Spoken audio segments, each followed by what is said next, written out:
Et yo les BG, j'espère que vous allez bien. Aujourd'hui, on se retrouve sur Aether Gazer. On va parler de Azura. On va faire un petit guide, etc. Donc, je vais vous montrer un petit peu ce qu'elle fait au niveau des compétences, etc. Les équipements que je lui ai attribués. Au niveau des codes, qu'est-ce que je lui ai mis en priorité.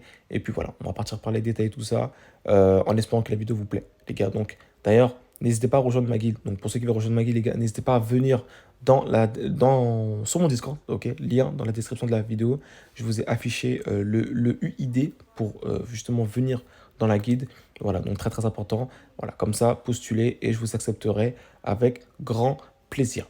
Donc on est parti dans un premier temps pour détailler la première compétence du personnage, donc Furie d'Azura. Donc elle va rentrer dans un mode entrave enflammée qui va pouvoir en fait, elle va booster ses dégâts de feu si tu veux de 20% pendant 4 secondes.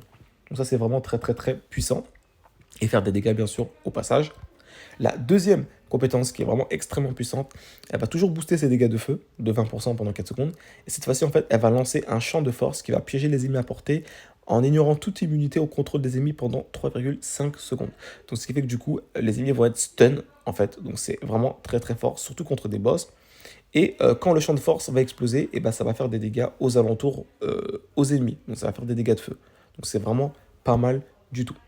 La troisième et dernière compétence, elle va tout simplement faire des dégâts de feu et elle va pouvoir attirer tous les ennemis qui sont à proximité dedans. Donc c'est vraiment très puissant. Donc vous savez, c'est son fameux coup de poing pour ceux qui ont le personnage.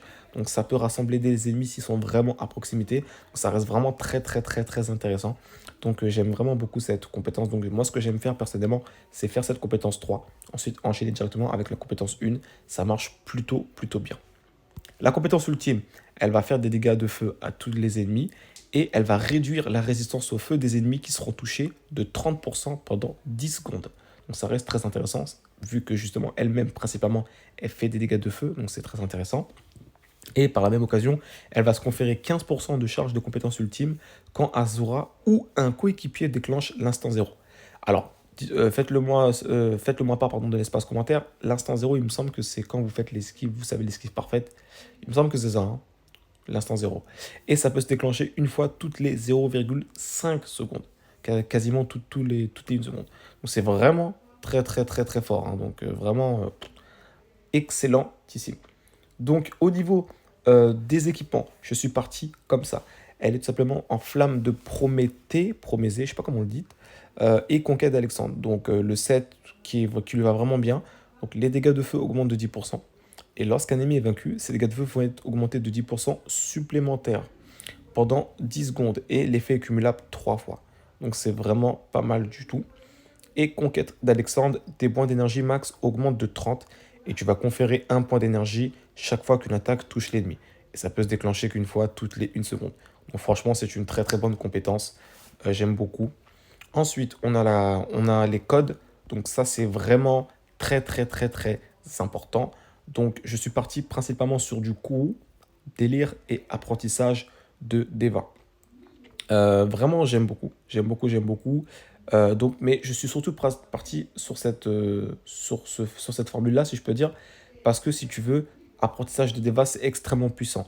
Parce qu'en fait, quand tu vas faire un coup critique, comme tu peux le voir, tes dégâts critiques donc, augmenteront de 8% pendant 6 secondes et l'effet sera cumulable 5 fois, donc 40%.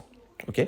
Et c'est pas tout. Le bonus de dégâts critiques justement de l'apprentissage des Deva, donc ce même code, eh ben, va augmenter de 100% lorsqu'un ennemi sera touché par la compétence tremblement de terre.